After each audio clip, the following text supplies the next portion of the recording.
Hey guys, അപ്പോൾ നിങ്ങളുടെ എല്ലാവരുടെ സ്നേഹത്തിന് ഒരുപാട് നന്ദി. സത്യം പറഞ്ഞാൽ പനിയായിട്ട് ശബ്ദമെല്ലാം മാറിയപ്പോഴത്തേക്ക് ഒരുപാട് പേര് ചോദിച്ചു ഓക്കെ ആണോ ഓക്കെ അല്ലേ എന്നെല്ലാം. സത്യം പറഞ്ഞാൽ വലിയ കുഴപ്പമില്ലായിരുന്നു, സൗണ്ടിന് മാത്രം ചെറിയൊരു ചേഞ്ച്. അതുകൊണ്ടാണ് ഇതിന് മുന്നേ ഉള്ള 2 മൂവീസും ചെയ്തത്. ഇപ്പോൾ വലിയ കുഴപ്പമൊന്നുമില്ല, ശരിയായിട്ട് വരുന്നുണ്ട്. ആ സൗണ്ടിൻ്റെ വ്യത്യാസം ചെറുതായിട്ട് മാറി മാറി വരുന്നതേ ഉള്ളൂ. എന്തായാലും ഉടനെ തന്നെ ഓക്കെ ആവും. അതിനിടയ്ക്ക് എന്നെ 1-2 പേര് ചോദിച്ചിരുന്നു ഇനി മൈക്ക് മാറ്റിയൊന്ന്. ഒരിക്കലും മൈക്ക് മാറ്റിയതല്ല, സൗണ്ട് പനി ആയതുകൊണ്ട് നല്ല ഇതിൽ ചേഞ്ച് ആയതാണ്. ചെറിയൊരു വ്യത്യാസമുണ്ട്, എന്നാലും പതിയെ പതിയെ ശരിയായിട്ട് വരുന്നുണ്ട്, ഒരു കുഴപ്പമില്ല. എൻ്റെ വീട് പിന്നെ അതേപോലെ തന്നെ റെക്കോർഡ് ചെയ്യുന്ന ഈ ഒരു റൂമൊക്കെ ഉണ്ടല്ലോ, അതൊക്കെ ചെറുതായിട്ടൊന്ന് ഒരു വീഡിയോ ആയിട്ട് ചെയ്യാമെന്നൊരു ആഗ്രഹം ഉണ്ടായിരുന്നു. അപ്പോൾ അതെല്ലാം പ്ലാൻ ചെയ്തുകൊണ്ട് നിൽക്കുന്ന സമയത്താണ് പെട്ടെന്ന് നമുക്ക് സഹിക്കാൻ കഴിയാത്തൊരു ചൂടാണ് ഇപ്പോഴുള്ളത്. അങ്ങനെ ഇരിക്കുമ്പോഴത്തേക്കും എന്താണ്ടേ ഈ ഒരു പനിയും കൂടി വന്ന് അടിച്ചതുകൊണ്ട് പിന്നെ ഒന്നും ചെയ്യാൻ പറ്റിയില്ല. എല്ലാ പ്ലാനും പൊളിഞ്ഞിട്ട് ആകെ ഒരു വല്ലാത്ത അവസ്ഥയിലായിരുന്നു. അപ്പോൾ 1-2 മൂവീസ് നമ്മൾ നേരത്തെ ചെയ്ത് വെച്ചത് കൊണ്ട് അഡ്ജസ്റ്റ് ചെയ്ത് കൊണ്ടുപോകാൻ പറ്റി. ഇപ്പോൾ ഓക്കെ ആയിട്ട് വരികയാണ്. ഇനി അങ്ങോട്ട് പോകുമ്പോഴത്തേക്ക് എങ്ങനെ ഈ ഒരു പനിക്ക് മാറ്റം ഉണ്ടാവോ ഇല്ലയെന്ന് അറിയത്തില്ല. എന്നിരുന്നാലും വീഡിയോസ് ഇടാൻ ശ്രമിക്കുന്നതായിരിക്കും. സാധാ കാര്യങ്ങളൊക്കെ ഒരുപാട് പറഞ്ഞിട്ട് ഇപ്പോൾ മൂവി ഏതാണെന്ന് പറഞ്ഞില്ല. അപ്പോൾ ഇന്ന് നമ്മൾ ചെയ്യാൻ പോകുന്ന മൂവി 2024 ഒരു ഹൊറർ സർവൈവൽ ത്രില്ലർ മൂവിയായിട്ട് പുറത്തിറങ്ങിയ പ്രേ എന്ന് പറഞ്ഞിട്ടൊരു മൂവിയാണ് നമ്മളിന്ന് എക്സ്പ്ലെയിൻ ചെയ്യാൻ പോകുന്നത്. ഇൻട്രസ്റ്റിംഗ് ആയിട്ടുള്ളൊരു മൂവിയാണ്. ഓരോ നിമിഷവും അടുത്തത് എന്തായിരിക്കും എന്ന് നമ്മളെ ചിന്തിപ്പിക്കുന്നൊരു മൂവി. അതുകൊണ്ട് നിങ്ങൾ സ്കിപ്പ് ചെയ്യാതെ കാണാൻ ശ്രമിക്കുക. അപ്പോൾ ഇനി എന്തായാലും ഞാൻ കൂടുതലായിട്ടും പറഞ്ഞ സമയം കളയുന്നില്ല, നമുക്ക് എന്തായാലും നേരെ സ്റ്റോറിയിലേക്ക് പോവാം. അപ്പോൾ നമ്മുടെ ഈ മൂവിയുടെ സ്റ്റാർട്ടിങ് സീനിൽ ആഫ്രിക്കയിലെ ഒരു കാട് പ്രദേശമാണ് കാണിക്കുമ്പോഴത്തേക്കും അതിനകത്ത് ഒരു ക്യാമ്പിനുള്ളിൽ നമ്മുടെ ഈ മൂവിയിലെ ഹീറോ ആൻഡ്രൂ ഒരു ഡോക്ടറാണ്. അതിനകത്ത് ഈ തീവ്രവാദികൾ അതിനകത്തുള്ള ഗ്രാമത്തെ ആക്രമിച്ചിട്ട് അവിടെയുള്ള ആളുകൾക്ക് വേണ്ടി ചികിത്സാ സഹായം എല്ലാം ചെയ്യാൻ വേണ്ടിയിട്ടാണ് ആൻഡ്രൂ ഇപ്പോൾ ഈ ഒരു ഗ്രാമത്തിലുള്ളത്. അങ്ങനെ ആൻഡ്രൂ ആ ഒരു ക്യാമ്പിനുള്ളിൽ ഇരിക്കുന്ന സമയത്ത് തന്നെ ആ ഒരു ഗ്രാമത്തിലെ ഒരാൾ പെട്ടെന്ന് അടുത്തേക്ക് വന്ന്, സാർ നിങ്ങൾ എത്രയും പെട്ടെന്ന് ഇവിടുന്ന് പോകണം, അവരിവിടേക്ക് വരുന്നുണ്ട് എന്നിങ്ങനെ പറയുന്നതും ആൻഡ്രൂ പെട്ടെന്ന് തന്നെ നേരെ അവൻ്റെ ഭാര്യയായിട്ടുള്ള സൂയിയെ കാണാൻ ചെല്ലാണ്. എന്നിട്ട് അവളോടും പറയും, ശരി നമുക്കിനി സമയമില്ല, നമുക്ക് വേണ്ടി ഇവിടെ ഒരു വിമാനം വരുന്നുണ്ട്, എത്രയും പെട്ടെന്ന് അതിൽ കയറി നമുക്ക് രക്ഷപ്പെടാം, ഇവിടെയുള്ള ആളുകളുടെ കാര്യം വേറെ ആരെങ്കിലും നോക്കിക്കോളും എന്ന് പറഞ്ഞിട്ട് ഇവർക്ക് വേണ്ടി അവിടേക്ക് ഒരു വണ്ടിയും വരുന്നതും രണ്ടുപേരും ആ ഒരു വണ്ടിയിൽ കയറിയിട്ട് ഈ വിമാനം വരുന്ന ആ ഒരു റൺവേയിലേക്ക് ഇങ്ങനെ പോവാണ്. അങ്ങനെ ഇവർ ഒരുപാട് ദൂരം സഞ്ചരിച്ചിട്ട് ഇപ്പോൾ ആ ഒരു റൺവേയുടെ അടുത്തേക്ക് വരുന്നതും കാണിക്കുമ്പോഴത്തേക്കാണ് ഇപ്പോൾ ഇവിടെ നിന്ന് പുറപ്പെടുന്ന ഈ ഒരു വിമാനത്തിൽ ഇവരോടൊപ്പം തന്നെ പോകാനായിട്ട് ഇവിടെ നിന്ന് മാക്സ്, ക്രിസി, ടൈലർ ഇങ്ങനെ 3 പേരും, അതേപോലെ തന്നെ താബോ എന്ന് പറഞ്ഞിട്ട് ഒരുത്തനുണ്ട്. ഈ താബോ എന്ന് പറയുന്നവൻ ടൈലർ എന്ന് പറഞ്ഞിട്ട് ആ ഒരു ചുവന്ന ഷർട്ടില്ലേ, അവൻ പണം കൊടുത്ത് നിർത്തിയിരിക്കുന്ന ആളാണ് അവൻ്റെ സഹായത്തിന് വേണ്ടിയിട്ട്. അതുമല്ലാതെ ഇവർ 3 പേരും ആഫ്രിക്ക ചുറ്റിക്കാണാനായിട്ട് വന്നവരാണ്. അതിലെ മാക്സിനാണെങ്കിൽ ഇപ്പോൾ എന്തോ ഒരു അസുഖം പിടിച്ചതുകൊണ്ട് ഇവർ തിരിച്ചു പോകാനായിട്ട് നിൽക്കുകയാണ്. അതുപോലെ മാക്സിന്റെ ഗേൾ ഫ്രണ്ടാണ് ക്രിസി. അങ്ങനെ ഇവർ 3 പേരും ഇവിടെ നിൽക്കുന്നതും ഇപ്പോൾ ഈ ഒരു വിമാനത്തിന്റെ പൈലറ്റിനെ കാണിക്കുന്നു. ഇതാണ് നമ്മുടെ ഈ മൂവിയിലെ സെക്കൻഡ് ഹീറോ ആയിട്ടുള്ള ഗ്രൂൺ. അങ്ങനെ ഗ്രൂൺ വന്നിട്ട് അവിടെയുള്ള ഒരു പോലീസുകാരനോട് വിമാനത്തിലേക്ക് കയറുന്ന എല്ലാവരുടെ വിവരങ്ങളും പാസ്പോർട്ടും എല്ലാം ചോദിച്ചിട്ട് അവരെയും കൊണ്ട് വിമാനത്തിലേക്ക് കയറാനായിട്ട് വരുമ്പോഴത്തേക്കാണ് നമ്മുടെ ആൻഡ്രൂയും സൂയി അവിടേക്ക് വരുന്നത്. അങ്ങനെ ആൻഡ്രൂ കൂടി വന്നിട്ട് ഗ്രൂണിനോട് പറയും, ഹേയ് ആൻഡ്രൂ, സൂയി ഞങ്ങൾക്ക് 2 പേർക്കും കൂടി ഈ ഒരു വിമാനത്തിലേക്ക് പോകാനായിട്ട് സീറ്റ് ഉണ്ടെന്ന് പറഞ്ഞു, ഞങ്ങൾ കയറിക്കോട്ടെ എന്ന് ചോദിക്കുമ്പോൾ ഗ്രൂൺ പെട്ടെന്ന് ആൻഡ്രൂയോട് പറയും, ഓക്കെ 10,000 രൂപ വെച്ച് 2 പേരും തരണമെന്ന് പറയും. അപ്പോൾ ആൻഡ്രൂ പറയും, ഹേയ് അതെങ്ങനെ ശരിയാവും, വെറും 6,000 രൂപയാണെന്നല്ല അവർ പറഞ്ഞത്. 6,000 എന്ന് പറഞ്ഞാൽ വെറും 6,000 അല്ല, അത് നമുക്ക് മനസ്സിലാവാൻ വേണ്ടിയിട്ട് ഈ ഒരു രീതിയിൽ ഞാൻ പറഞ്ഞതേ ഉള്ളൂ. അപ്പോൾ 6,000 രൂപ വെച്ചാണ് തരേണ്ടതെന്ന് ആൻഡ്രൂ പറയുമ്പോഴത്തേക്കും ഗ്രൂൺ പറയും, ഹേയ് ഒരിക്കലും അങ്ങനെയല്ല, ഇപ്പോൾ എന്തായാലും ചാർജ് കൂടിയിട്ടുണ്ട്, അതുകൊണ്ട് 10,000 രൂപ വെച്ചെങ്കിലും തരണം, ഇല്ലാതെ നിങ്ങളെ കൊണ്ടുപോകാൻ കഴിയത്തില്ല എന്ന് പറയുന്നതും ആൻഡ്രൂവിന് ഇപ്പോൾ വേറെ വഴിയില്ല, ഇവിടെ നിന്ന് എത്രയും പെട്ടെന്ന് രക്ഷപ്പെട്ടേ പറ്റൂ. അതുകൊണ്ട് ആൻഡ്രൂ പറയും, ഓക്കെ ശരി 10,000 എങ്കിൽ 10,000 അത്രയും തരാമെന്നും പറഞ്ഞിട്ട് ഇവർ ബാഗെല്ലാം എടുത്ത് വിമാനത്തിലേക്ക് കയറാനായിട്ട് വരുമ്പോഴത്തേക്കാണ് ഗ്രൂൺ പറയുന്നത്, സോറി ബാഗ് കയറ്റാൻ പറ്റത്തില്ല, നിങ്ങൾ 2 പേരും മാത്രം, എക്സ്ട്രാ ബാഗ് ഒന്നും കയറ്റാൻ കഴിയത്തില്ല, കാരണം ഇപ്പോൾ തന്നെ വിമാനത്തിന് അത്യാവശ്യം ഭാരം കൂടുതലാണ്, അതുകൊണ്ട് ബാഗ് കയറ്റാൻ കഴിയത്തില്ല എന്ന് പറയുന്നതും വേറെ വഴിയില്ല, രക്ഷപ്പെട്ട് പോയല്ലേ പറ്റൂ. അതുകൊണ്ട് ഇവരെല്ലാവരും അവിടെ നിന്ന് യാത്രയാവുകയാണ്. അങ്ങനെ മൊത്തം 6 പേര്, ഒന്ന് നമ്മുടെ ആൻഡ്രൂ, സൂയി, അതേപോലെ തന്നെ പൈലറ്റ് ആയിട്ടുള്ള ഗ്രൂൺ, മാക്സ്, ക്രിസി, ടൈലർ, താബോ, ഇങ്ങനെ ഈ 6 പേരാണ് ഇപ്പോൾ വിമാനത്തിൽ യാത്ര ചെയ്യുന്നത്. അങ്ങനെ വിമാനം നല്ല സ്പീഡിന് ഇങ്ങനെ പോയിക്കൊണ്ടിരിക്കുമ്പോഴത്തേക്കും വിമാനം നല്ല രീതിയിൽ കൊലുങ്ങുന്നുണ്ട്. അപ്പോഴേക്കും പുറകിലിരിക്കുന്ന താബോ എന്ന് പറഞ്ഞ അവനുണ്ടല്ലോ, അവൻ എന്തോ ഒരു ഡൗട്ട്, വിമാനത്തിൽ നല്ല വെയിറ്റ് ഉണ്ട്, അതുകൊണ്ടാണ് ഇതിങ്ങനെ കുലുങ്ങുന്നത് എന്ന് പറയാൻ വേണ്ടി നേരെ ഗ്രൂണിന്റെ അടുത്തേക്ക് എഴുന്നേറ്റ് ചെന്നിട്ട്, ഹേയ് ഈ വിമാനം ഇപ്പോൾ അമിത ഭാരമുള്ളതാണ്, അതുകൊണ്ടാണ് വിമാനം ഇങ്ങനെ കൊലുങ്ങുന്നത് എന്ന് പറയുന്നതും ഗ്രൂൺ പറയും, ഹേയ് താബോ നീ നിന്റെ സീറ്റിൽ പോയിരിക്കെ, വിമാനം എങ്ങനെ ഓടിക്കണമെന്ന് എനിക്കറിയാം, എന്നെ പഠിപ്പിക്കേണ്ട ആവശ്യമൊന്നുമില്ല എന്ന് പറഞ്ഞിട്ട് വിമാനം നല്ല സ്പീഡിനാണ് ഇങ്ങനെ പോയിക്കൊണ്ടിരിക്കുന്നു. പക്ഷേ ഈ വിമാനത്തിന്റെ കുലുക്കം അതിപ്പോഴും കൂടിക്കൊണ്ടേയിരിക്കുകയാണ്. ഇവർക്കാണെങ്കിൽ എന്ത് സംഭവിക്കുമെന്ന് അറിയുന്നില്ല. കുറച്ച് കഴിയുന്നത് വിമാനത്തിന്റെ നിയന്ത്രണം വിട്ട് ഇപ്പൊ അതിന്റെ ഒരു ഭാഗം തകർന്നിട്ട് ഇത് പെട്ടെന്ന് താഴേക്കും പോകുന്നു. അങ്ങനെ നിയന്ത്രണം വിട്ട് ഈ ഒരു വിമാനം നേരെ താഴേക്ക് പോവാണ്. ഇവരെല്ലാവരും സീറ്റിൽ പിടിച്ചിരിക്കുന്നു. അതുപോലെ ഇതിനകത്തുള്ള ആ ഒരു സീറ്റ് ബെൽറ്റ് ഉള്ളത് നമ്മുടെ സൂയിയുടെ സീറ്റിൽ മാത്രമാണ്. അതുകൊണ്ട് തന്നെ അവളുടെ ദേഹത്ത് ആ ഒരു സീറ്റ് ബെൽറ്റും പിടിച്ചിട്ടിട്ട് ബാക്കി എല്ലാവരും ഇങ്ങനെ പിടിച്ചിരിക്കുന്നതും വിമാനം നല്ല സ്പീഡിന് താഴേക്ക് ഇടിച്ചിറങ്ങുകയും ചെയ്യുന്നു. കുറച്ച് കഴിഞ്ഞിട്ട് നമ്മുടെ ആൻഡ്രൂ പെട്ടെന്ന് കണ്ണു തുറന്ന് എഴുന്നേൽക്കുമ്പോഴത്തേക്കും അവന് വലിയ കുഴപ്പമൊന്നുമില്ല.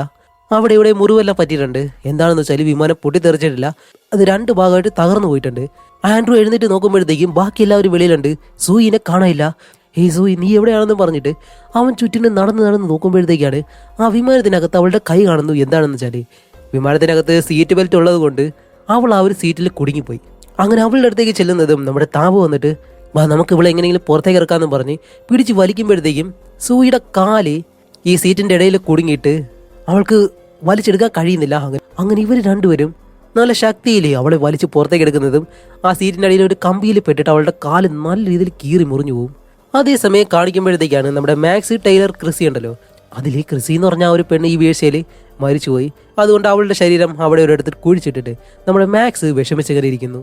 അപ്പോൾ ഈ 6 പേരായിട്ട് വന്നതിൽ ഇനി വെറും 5 പേര് മാത്രം. അതേസമയം നമ്മുടെ ആൻഡ്രൂ സൂയിയുടെ കാലിൽ മരുന്നെല്ലാം വെച്ച് കെട്ടി അവൾക്ക് ഇപ്പോൾ എന്തായാലും എഴുന്നേറ്റ് നടക്കാൻ കഴിയാത്തൊരവസ്ഥയാണ്. അതുകൊണ്ട് തന്നെ പൊട്ടിപ്പൊളിഞ്ഞ ആ ഒരു വിമാനത്തിൻ്റെ ഭാഗത്ത് തന്നെയാണ് അവൾ കിടക്കുന്നത്. അതേസമയം നമ്മുടെ താവോയ്ക്കാണെങ്കിൽ ഗ്രൂണിനോട് നല്ല ദേഷ്യം. നീ കാരണമാണ്, നിന്നോട് ഞാൻ ഒരുപാട് തവണ പറഞ്ഞു എന്ന് പറഞ്ഞിട്ട് ഗ്രൂണിൻ്റെ അടുത്തേക്ക് വന്ന് അവനെ വഴക്ക് പറയുമ്പോഴത്തേക്കും അവനാണെങ്കിൽ പെട്ടെന്ന് ദേഷ്യപ്പെട്ട് ഹേയ് എൻ്റെ അടുത്തേക്ക് വരരുത്, എന്നെ തുടരുതെന്നെല്ലാം പറഞ്ഞ് അവൻ്റെ കയ്യിലൊരു കത്തിയുണ്ട്, അത് വെച്ചിട്ട് നമ്മുടെ താപു അവനിങ്ങനെ ഭീഷണിപ്പെടുത്താണ്. എന്നിട്ട് അവൻ ഈ ഒരു കത്തിയും കൊണ്ട് കുറച്ച് മുന്നിലേക്ക് വന്ന് നോക്കുമ്പോഴത്തേക്കും ഇവർ വന്ന് വീണിരിക്കുന്നത് എവിടെയാണെന്ന് വെച്ചാൽ ഈ ആഫ്രിക്കയിലെ തന്നെ ആ ഒരു കാടിനകത്തായിട്ടാണ്. പക്ഷേ ഏത് ഭാഗത്താണ് വന്ന് വീണതെന്ന് ഇവർക്ക് ഇപ്പോഴും വ്യക്തമായിട്ട് അറിയത്തില്ല. ചുറ്റിനും നോക്കുമ്പോഴത്തേക്കും ഒരേ കാട്, അതേപോലെ തന്നെ ഒരുപാട് മൃഗങ്ങളും. അതേപോലെ തന്നെ പ്രധാനമായിട്ട് കാണിക്കുമ്പോഴത്തേക്കും ആഹാ, ഈ ഒരു കാട്ടിൽ സിംഹങ്ങൾ എന്തായാലും ഉണ്ട്. അപ്പോൾ മറ്റു മൃഗങ്ങളെ കൂടുതൽ പേടിച്ചില്ല എന്നുണ്ടെങ്കിലും ഈ സിംഹങ്ങളെ എന്തായാലും പേടിക്കേണ്ടതുണ്ട്. അങ്ങനെ കുറച്ച് കഴിഞ്ഞിട്ട് നമ്മുടെ ആൻഡ്രൂവിൻ്റെ മുന്നിലേക്ക് ബാക്കി എല്ലാവരും വരുന്നത് ഗ്രൂൺ ഒരു കാര്യം പറയാണ്. എന്താണെന്ന് വെച്ചാൽ ഒരു നല്ല കാര്യവും അതേപോലെ തന്നെ ഒരു മോശം കാര്യമുണ്ട്. നല്ല കാര്യം എന്താണെന്ന് വെച്ചാൽ ക്വാന എന്ന് പറഞ്ഞൊരു വില്ലേജ് ഇവിടെ അടുത്തായിട്ടുണ്ട്. പക്ഷേ ഒന്നുകിൽ ഒരു ദിവസത്തെ യാത്ര, ഇല്ലാന്നുണ്ടെങ്കിൽ ഒരുപാട് മണിക്കൂറത്തെ യാത്ര. ഇത്രയും സമയം കഴിഞ്ഞാൽ ആ ഒരു വില്ലേജിലേക്ക് നമുക്ക് എത്താൻ കഴിയും. അതുപോലെ നമുക്കാണെങ്കിൽ ഇപ്പോൾ ആവശ്യത്തിനുള്ള വെള്ളവും ഫുഡും ഉണ്ട്. അതുകൊണ്ട് ഈ ഒരു വെള്ളവും ഫുഡും വെച്ചിട്ട് നമുക്ക് ആ ഒരു വില്ലേജിലേക്ക് നടന്നെത്താൻ കഴിയും. അപ്പോൾ ആൻഡ്രൂ ചോദിക്കും, അല്ല മോശമായിട്ടുള്ള കാര്യം എന്താണെന്ന് ചോദിക്കുമ്പോൾ വേറെ ഒന്നുമല്ല, നമ്മുടെ വിമാനം തകർന്നു വീണിട്ടുള്ളത് റിസർവിന് നടുവിലായിട്ടാണ്. എന്താണെന്ന് വെച്ചാൽ ഈ ഒരു കാടിന് നടുവിലായിട്ടാണ് ഈ ഒരു വിമാനം തകർന്നു വീണിട്ടുള്ളത്. അതുകൊണ്ട് തന്നെ പുള്ളിപ്പുലി, കഴുതപ്പുലി, സിംഹം ഇതെല്ലാം ഇവിടെ ഉണ്ട്. അതിൽ നിന്ന് രക്ഷപ്പെടുക അതും ഒരു ചില്ലറ കാര്യമല്ല എന്ന് പറയുന്നതും ഇവരുടെ കൂടെയുള്ള മാക്സ് പെട്ടെന്ന് പേടിക്കാൻ തുടങ്ങും. ഇല്ല, ഒരു നിമിഷം പോലും ഇവിടെ നിൽക്കാൻ കഴിയത്തില്ല എന്ന് പറയുമ്പോൾ ഗ്രൂൺ പറയും, പേടിക്കേണ്ട ആവശ്യമില്ല, മൃഗങ്ങളൊന്നും ഇപ്പോൾ വേട്ടയാടത്തില്ല. രാത്രി സമയത്ത്, തണുപ്പ് സമയത്ത് മാത്രമേ അത് വേട്ടയാടത്തുള്ളൂ. അതുകൊണ്ട് നമുക്കെല്ലാവർക്കും ഇപ്പോൾ തന്നെ ഇവിടെ നിന്ന് പുറപ്പെടേണ്ട ആവശ്യമുണ്ട് എന്ന് പറയുമ്പോഴത്തേക്കാണ് പ്രധാനപ്പെട്ട ഒരു കാര്യം, നമ്മുടെ സൂയിയെ ഇവിടെ നിന്ന് കൊണ്ടുപോകാൻ കഴിയത്തില്ല. അതുകൊണ്ട് ആൻഡ്രൂവിന് വരാൻ കഴിയത്തില്ല. അപ്പോൾ ആൻഡ്രൂ സൂയിയോട് ചോദിക്കുന്നുണ്ട്, നിന്നെ കൊണ്ട് കഴിയുമെന്ന് ചോദിക്കുമ്പോൾ സൂയി പറയും, ഇല്ല ആൻഡ്രൂ, എന്നെ കൊണ്ട് ഒരടി പോലും എടുത്തു വയ്ക്കാൻ കഴിയത്തില്ല. അതുകൊണ്ട് ഞാൻ ഇവിടെ നിൽക്കാം, നീ പോയിട്ട് സഹായത്തിന് വേണ്ടിയിട്ട് തിരിച്ച് ആളെയും കൂട്ടി വന്നാൽ മതി എന്നിങ്ങനെ പറയുന്നതും ആൻഡ്രൂ പറയും, ഇല്ല, ഒരു നിമിഷം പോലും നിന്നെ ഇവിടെ വെറുതെ വിട്ടിട്ട് പോകാനായിട്ട് എന്നെ കൊണ്ട് കഴിയത്തില്ല. നീ അങ്ങനെ നിന്ന് കഴിഞ്ഞാൽ എന്തായാലും അത് ആത്മഹത്യക്ക് തുല്യമാണ്. അതുകൊണ്ട് നിന്നെ വിട്ട് ഞാൻ പോകത്തില്ല എന്ന് പറഞ്ഞിട്ട് നമ്മുടെ ആൻഡ്രൂ പറയും, ശരി, ഞാൻ സൂയി ഇവിടെ നിൽക്കാം, നിങ്ങൾ ആ ഒരു ഗ്രാമത്തിൽ എത്തിക്കഴിഞ്ഞാൽ സഹായത്തിന് വേണ്ടിയിട്ട് ആരെങ്കിലും ഇവിടേക്ക് പറഞ്ഞു വിട്ടാൽ മതി എന്ന് പറയുന്നതും ബാക്കിയുള്ളവർ പറയും, നിങ്ങൾക്ക് മനസ്സിലാവുന്നില്ലേ, ഇവിടെ ഇത്രയും മൃഗങ്ങളുണ്ടായിട്ട് നിങ്ങൾ രണ്ടുപേരും മാത്രം എങ്ങനെയാണ് ഇവിടെ ഒറ്റയ്ക്ക് വിടാൻ കഴിയുന്നത്, നിങ്ങളെ കൊണ്ട് പിടിച്ചു നിൽക്കാൻ കഴിയത്തില്ല എന്ന് പറയുമ്പോഴത്തേക്കും ആൻഡ്രൂ പറയും, നിങ്ങൾ എന്തൊക്കെ പറഞ്ഞാലും സൂയിനെ വിട്ട് ഞാൻ ഒരിക്കലും വരത്തില്ല, പ്ലീസ് എന്നോട് ക്ഷമിക്കണമെന്ന് പറയുന്നതും ഇവരും വേറെ വഴിയില്ലാതെ ബാക്കി 4 പേരായിട്ട് നമ്മുടെ ഗ്രൂൺ, മാക്സ്, ടൈലർ, താബോ ഇവർ 4 പേരും ഇവരെ 2 പേരെ തനിച്ചാക്കിയിട്ട് ഇവിടെ നിന്നും പോവാണ്. അങ്ങനെ പോകുമ്പോഴത്തേക്കാണ് നമ്മുടെ താബും ഗ്രൂണിന്റെ കയ്യിലൊരു തോക്ക് കാണുന്നത്. അപ്പോൾ താബു പറയും, ആ ഒരു തോക്ക് അവരുടെ കയ്യിൽ കൊടുത്തൂടെ എന്ന് ചോദിക്കുമ്പോൾ ഗ്രൂൺ പറയും, ഒരിക്കലും അവരുടെ കയ്യിൽ കൊടുക്കത്തില്ല, കാരണം അവരൊരു നല്ല തീരുമാനം പോലെയല്ല എടുത്തിട്ടുള്ളത്, പിന്നെ അവരുടെ കയ്യിൽ ഞാൻ ഇതിന് തോക്ക് കൊടുക്കണം, ഒരിക്കലും കഴിയത്തില്ല എന്ന് പറയുമ്പോൾ താബു പറയും, ഇത്രയും നീചനായിട്ടുള്ളൊരു മനുഷ്യനാണോ നീ എന്ന് പറഞ്ഞ് നമ്മുടെ ഗ്രൂൺ പോകുന്ന ആ ഒരു വഴിയെ തന്നെ ഇവർ നടന്നിങ്ങനെ പോവാണ്. അപ്പോൾ ഗ്രൂണിനാണ് ആ ഒരു ഗ്രാമം എവിടെ ഉണ്ടെന്നുള്ള ആ ഒരു വഴി അറിയുന്നതല്ല, അവൻ പറയുന്ന ആ ഒരു വഴിയെ ഇവരങ്ങ് പോകുന്നു, അത്ര മാത്രമേ ഉള്ളൂ. അങ്ങനെ കാട്ടിൽ കാണിക്കുമ്പോഴത്തേക്കും ഒരു വലിയ സിംഹത്തെ കാണിക്കുന്നുണ്ട്. ഇത് ആൻഡ്രൂവിൻ്റെ സൂയിൻ്റെ അടുത്താണോ ഉള്ളതെന്ന് നമുക്ക് ഇപ്പോഴും അറിയത്തില്ല. അതേസമയം ഇവർ 4 പേര് ഒരുപാട് ദൂരം നടന്നു നിന്നിട്ട് ഇപ്പോൾ കുടിക്കാനായിട്ട് അവരുടെ കയ്യിലുള്ള ആ ഒരു വെള്ളം അങ്ങനെ ഷെയർ ചെയ്യാണ്, അതല്ലാതെ വേറെ മാർഗ്ഗമില്ല. അതുപോലെ അങ്ങനെ പോകുമ്പോഴത്തേക്കും നമ്മുടെ മാക്സ് ഗ്രൂണിനോട് പറയുന്നുണ്ട്, നമ്മളിപ്പോൾ പോകുന്നത് തെറ്റായിട്ടുള്ള വഴിയാണെന്ന് പറയുമ്പോൾ ഗ്രൂൺ പറയും, എങ്കിൽ പിന്നെ നീ നടക്കുന്ന നല്ല വഴിയെ, ഇപ്പോൾ എൻ്റെ പുറകെ വന്നു കഴിഞ്ഞാൽ നമുക്ക് എല്ലാവർക്കും ഒരുമിച്ച് രക്ഷപ്പെടാം, ഇല്ലാന്നുണ്ടെങ്കിൽ നീ നിന്റെ വഴിക്ക് പോകുമെന്ന് പറയുന്നതും ഇവർ വീണ്ടും ഒരുമിച്ച് തന്നെ മുന്നോട്ട് പോവാണ്. അതേസമയം ഇവിടെ നമ്മുടെ ആൻഡ്രൂ എന്താ ചെയ്യുന്നതെന്ന് വെച്ചാൽ സൂയിയുടെ അടുത്ത് നിന്ന് എഴുന്നേറ്റിട്ട് ഈ വിമാനത്തിൻ്റെ പുറകു വശത്തേക്ക് എന്തെങ്കിലും ഉണ്ടോ എന്നറിയാൻ വേണ്ടി ആ ഒരു ഭാഗത്തേക്ക് ചെന്ന് നോക്കുമ്പോഴത്തേക്കാണ് ഒരു കാര്യം കാണുന്നത്. എന്താണെന്ന് കാണിക്കുമ്പോൾ വിമാനത്തിൻ്റെ പുറകിലെ വെയിറ്റുള്ള ഒരുപാട് ബോക്സുകൾ ഇരിക്കുന്നു. അങ്ങനെ അതെല്ലാം എടുത്ത് തുറന്നു നോക്കുമ്പോഴത്തേക്കും അതിനകത്തിരിക്കുന്നത് ഈ ആനക്കൊമ്പുകൾ, കാണ്ടാമൃഗത്തിൻ്റെ കൊമ്പുകൾ, ഇങ്ങനെയുള്ള കാര്യങ്ങളൊക്കെയാണ്. ഇവിടെയാണ് ഒരിക്കലും പ്രതീക്ഷിക്കാത്ത ഒരു കാര്യം. ഗ്രൂൺ എന്ന് പറഞ്ഞ നമ്മുടെ ആ ഒരു പൈലറ്റ് ഉണ്ടല്ലോ, അവൻ ഇല്ലീഗലായിട്ട് കാണ്ടാമൃഗത്തിൻ്റെ കൊമ്പ്, ആനക്കൊമ്പ് ഇതെല്ലാം ഇവിടെ നിന്ന് കടത്തിക്കൊണ്ട് പോകുമായിരുന്നു. അതുകൊണ്ടാണ് ഈ വിമാനത്തിന് ഇത്രയും വെയിറ്റ് തോന്നിച്ചതും വെളിയിൽ നിന്ന് ഇവൻ ബാഗ് ഒന്ന് കയറ്റാനായിട്ട് സമ്മതിക്കാഞ്ഞതും.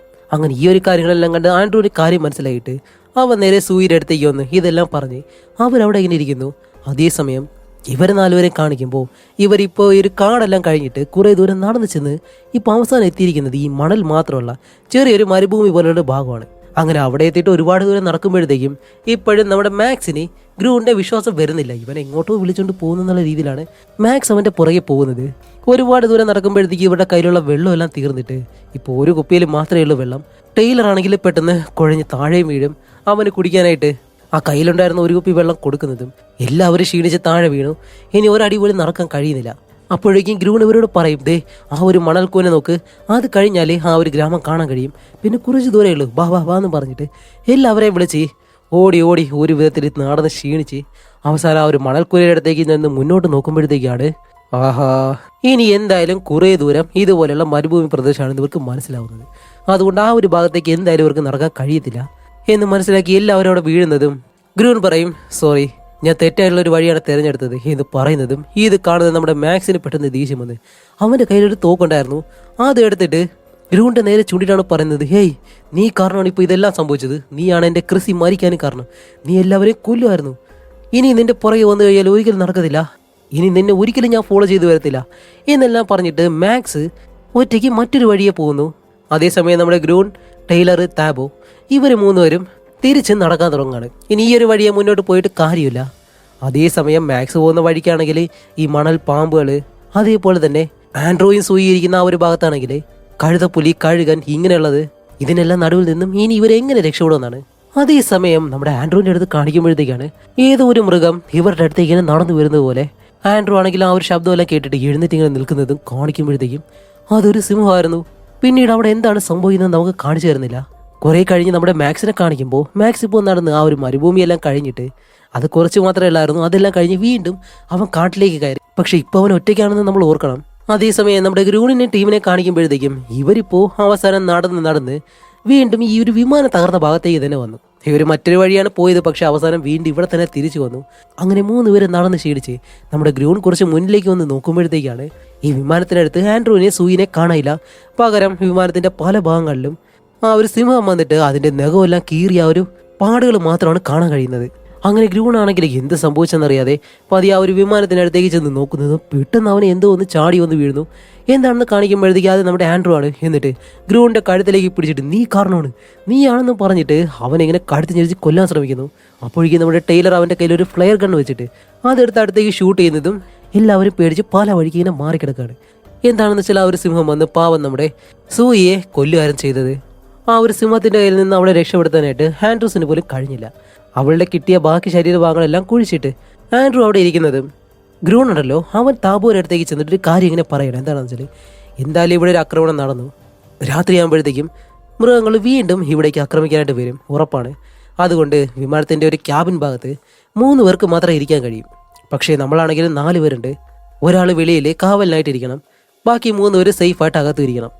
ഇതല്ലാതെ നമുക്ക് വേറെ വഴിയില്ല എന്നും പറഞ്ഞിട്ട് ഈ ഒരു കാര്യം പറയാനായിട്ട് ആൻഡ്രൂസിൻ്റെ അടുത്തേക്ക് ചെല്ലുമ്പോഴത്തേക്കാണ് ആൻഡ്രൂ താബോയോട് മറ്റൊരു കാര്യം പറയുന്നത്, ഇവിടെ നിന്നും ഈ ഒരു കള്ളക്കടത്ത് നടത്താനായിട്ട് നിന്നെ ആരാണ് സഹായിക്കുന്നത്, നിനക്ക് എത്ര പണമാണ് തരുന്നതെന്ന് ചോദിച്ച് ഇവൻ ഈ ഒരു ആനക്കൊമ്പും മറ്റു കാര്യങ്ങളൊക്കെ കടത്തുന്ന കാര്യമുണ്ടല്ലോ അതിനെപ്പറ്റി താബോയോട് ഇങ്ങനെ പറയും. അത് കാരണമാണ് വിമാനത്തിൻ്റെ വെയിറ്റ് കൂടിയതും നമ്മളെല്ലാവരും ഈ അപകടത്തിൽ പെടാനും കാരണമെന്ന് താബോയോട് പറയുന്നതും. ഇവർക്ക് എന്തായാലും നല്ല ദേഷ്യമുണ്ട്, പക്ഷേ ഇനിയൊന്നും ചെയ്യാൻ കഴിയത്തില്ല, ചെയ്തിട്ടും കാര്യമില്ല.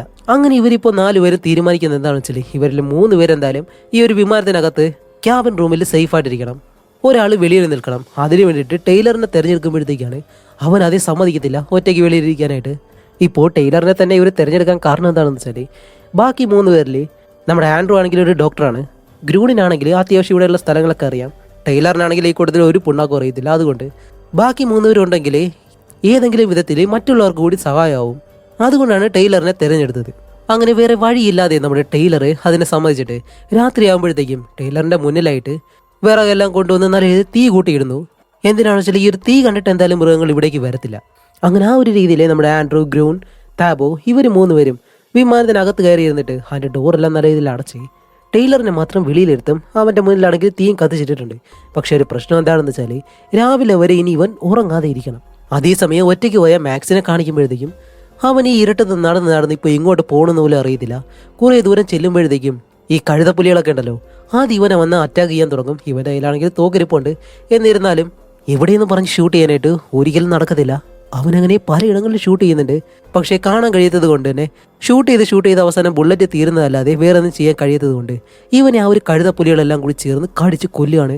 അപ്പോൾ ഇവൻ ഷൂട്ട് ചെയ്യുന്ന ആ ഒരു ശബ്ദം ഇവർക്ക് മൂന്നുപേർക്ക് ഇവിടെ ഇരുന്ന് കേൾക്കാൻ കഴിയും. അങ്ങനെയാണെങ്കിൽ അവൻ ഇവിടെ അടുത്ത് എവിടെയോ ഉണ്ടെന്ന് ഇവർക്ക് മനസ്സിലായി. പക്ഷേ ഈ ഒരു രാത്രി ഇവർക്ക് ഇറങ്ങി പോകാനും കഴിയത്തില്ല. അതേസമയം ടൈലറിനെ കാണിക്കുമ്പോഴത്തേക്കും അവൻ ഈ ഒരു തീയുടെ മുന്നിൽ ഉറങ്ങാതിരിക്കുകയാണ്. കുറേ നേരം ഇങ്ങനെ നോക്കിയിരിക്കും. പിന്നെ പെട്ടെന്ന് അങ്ങ് ഉറങ്ങി വീണു പോകും. അതാരായാലും രാത്രിയിൽ ഇങ്ങനെ ഉറക്കം പിടിച്ചു നിർത്താനൊന്നും കഴിയത്തില്ല. ഒറ്റയ്ക്ക് ഇരിക്കുമ്പോഴത്തേക്ക് എന്തായാലും ഉറങ്ങിപ്പോവും. അവനെ കൊണ്ട് എന്തായാലും അത് കഴിയത്തില്ല കേട്ടോ. അങ്ങനെ കുറച്ചുറങ്ങുമ്പോഴത്തേക്കും പെട്ടെന്ന് ബോധം വന്ന് വീണ്ടും എഴുന്നേൽക്കുന്നു. എന്നിട്ട് കുറേ നേരം നോക്കിയിരുന്ന് വീണ്ടും അതേപോലെ തന്നെ മയങ്ങി വീഴുകയും ചെയ്യുന്നു. ഇങ്ങനെ ഒരുപാട് തവണ ചെയ്യുമ്പോഴത്തേക്കും ഏതോ ഒരു മൃഗം അവൻ്റെ അടുത്തേക്ക് വരുന്നത് പോലെയുണ്ട്. പക്ഷേ ഈ ഒരു തീ കാണുന്നത് കൊണ്ട് അത് അടുത്തേക്ക് വരുന്നില്ല. അങ്ങനെ കുറച്ച് കഴിയുമ്പോഴത്തേക്കും നമ്മുടെ ഗ്രൂൺ വെളിയിലേക്ക് ഇറങ്ങി വന്ന് അവൻ വെളിയിൽ നിന്നിട്ട് മൂത്രമെല്ലാം ഒഴിച്ച് അകത്തേക്ക് കയറി പോരായിട്ട് നിൽക്കുമ്പോഴത്തേക്കാണ് അങ്ങനെ കാണിക്കുമ്പോഴത്തേക്കാണ് വെളിയിൽ നിന്നും ഒരു പാമ്പ് അതിങ്ങനെ പതിയെ അകത്തേക്ക് കയറി പോകുന്നു. പക്ഷേ വെളിയിൽ നിൽക്കുന്ന ഇവർ രണ്ടുപേരും അതേപോലെ തന്നെ അകത്തിരിക്കുന്നവരും ഈ ഒരു കാര്യം ശ്രദ്ധിക്കുന്നില്ല. അങ്ങനെ ഇതറിയാതെ നമ്മുടെ ഗ്രൂൺ ആണെങ്കിലും നേരെ അകത്തേക്ക് കയറി വന്നിട്ട് ഇവർ വീണ്ടും ഇരുന്ന് ഉറക്കം തുടങ്ങുന്നു. ടൈലർ ആണെങ്കിലും കുറച്ച് വിറകും കൂടി അതിലേക്ക് ഇട്ടിട്ട് അവനും ഇങ്ങനെ ഇരിക്കുന്നതും ഇരുന്നിരുന്ന് അവനും അങ്ങ് ഉറങ്ങിപ്പോയി. അകത്തിരിക്കുന്ന ഇവരും ഉറങ്ങിപ്പോയി. പക്ഷേ ഈ ഒരു പാമ്പാണെങ്കിൽ പതിയെ ഇവരുടെ കാലിനടുത്തൂടെ കയറിയിട്ട് ആൻഡ്രൂവിൻ്റെ കഴുത്തിലൂടെ എല്ലാം കയറി ഇറങ്ങുന്നുണ്ട്. പക്ഷെ അവനാണെങ്കിൽ അത് അറിയുന്നത് പോലുമില്ല. അങ്ങനെ വെളിയിൽ കാണിക്കുമ്പോഴത്തേക്കും ഈ ഒരു തീയാണെങ്കിൽ പതിയെ അണഞ്ഞ് ഇപ്പോൾ പൂർണ്ണമായിട്ട് അണയുന്നതും ടൈലർ ഈ ഒരു കാര്യം അറിയുന്നില്ല. ടൈലർ ഇതൊന്നും അറിയാതെ നല്ല ഉറക്കമാണ്. അതേസമയം പെട്ടെന്നൊരു മൃഗം അവരുടെ അടുത്തേക്ക് വന്ന് എന്തായാലും നേരത്തെ സൂയിനെ കടിച്ച ആ ഒരു സിംഹം തന്നെയാണ് ഇവിടേക്ക് വന്നിട്ടുള്ളത്. അത് വന്ന് നമ്മുടെ ടൈലറിനെ അവിടെ വെച്ച് കടിച്ചു കൊല്ലുന്നു. ഈ ഒരു ശബ്ദം അകത്തിരിക്കുന്ന ഇവർ മൂന്നുപേര് കേട്ട് ഞെട്ടി എഴുന്നേറ്റ് നോക്കുമ്പോഴത്തേക്കും ഇവർക്കും വെളിയിലേക്ക് ഇറങ്ങാൻ കഴിയാത്തൊരവസ്ഥ. അങ്ങനെ വെളിയിലുള്ള ടൈലറിനെ കൊന്നിട്ട് ഈ ഒരു സിംഹം എന്താ ചെയ്യുന്നത് വെച്ചാൽ പതിയെ ഇവർ മൂന്നുപേർ ഇരിക്കുന്ന ആ ഒരു ഭാഗത്തേക്ക് വന്ന് അതും കടിച്ച് തുറക്കാനായിട്ട് ശ്രമിക്കുകയാണ്.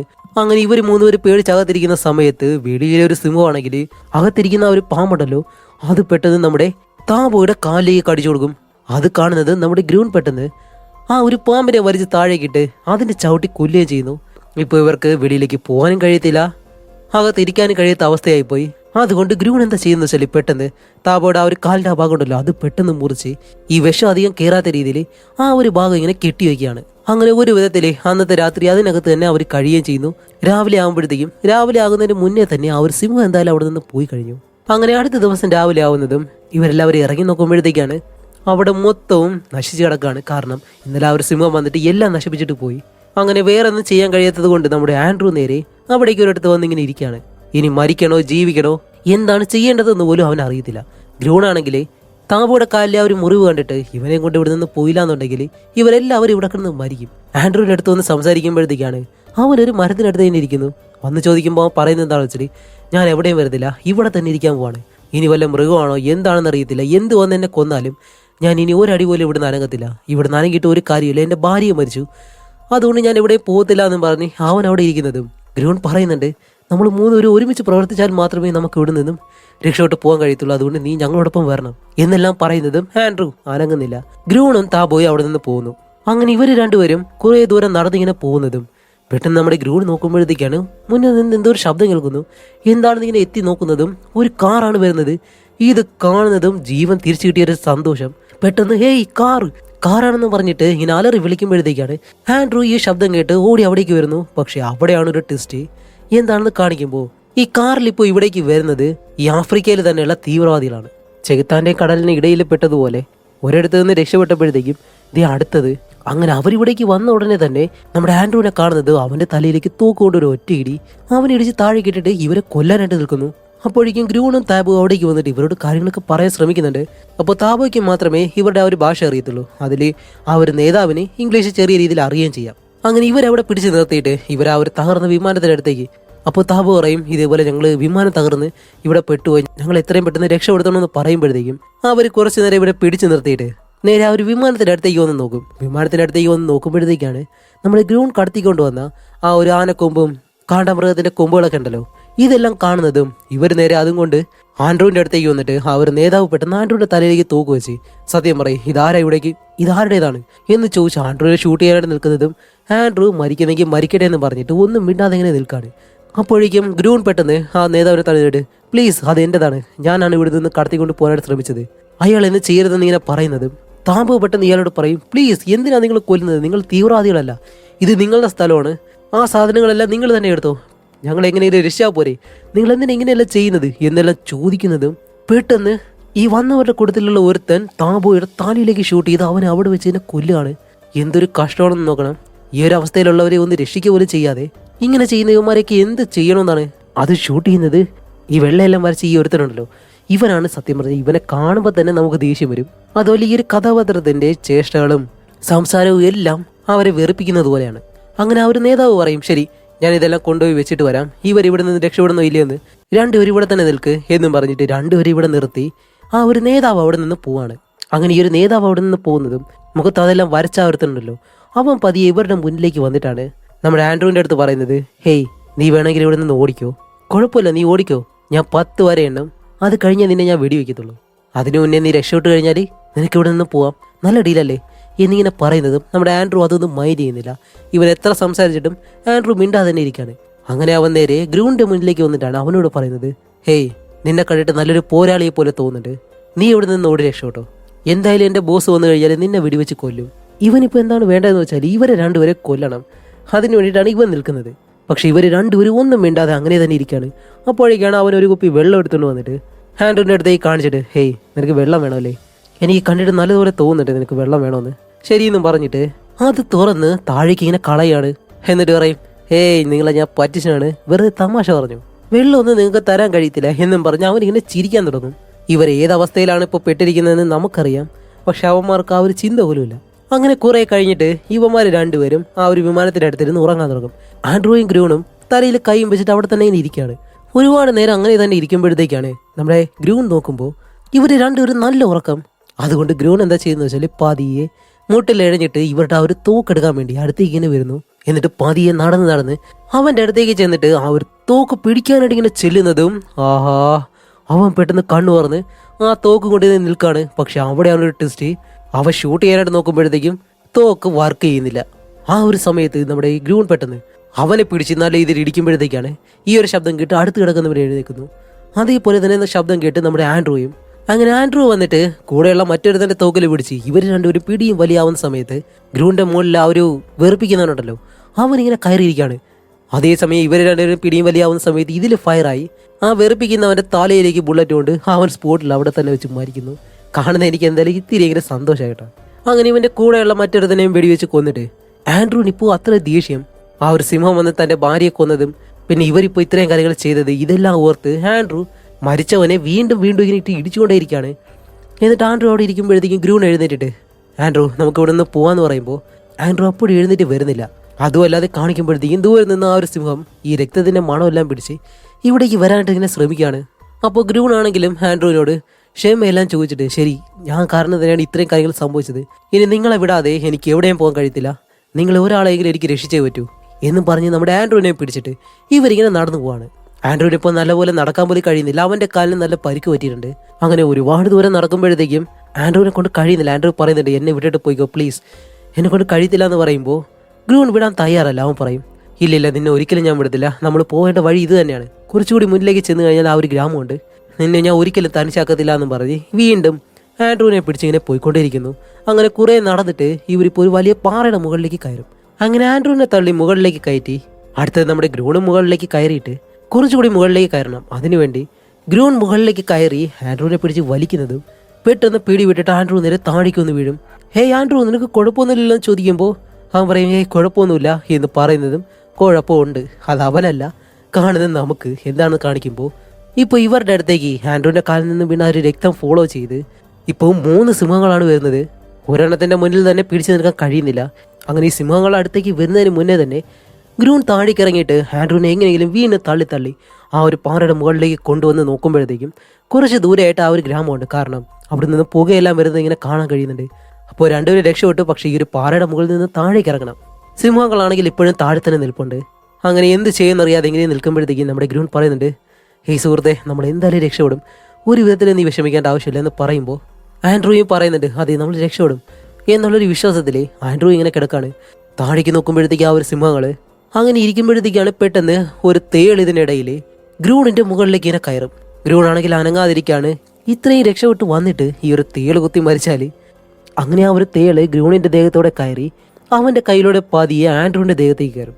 അവനാണെങ്കിൽ അനങ്ങാൻ കഴിയാതെ കിടക്കുന്നു.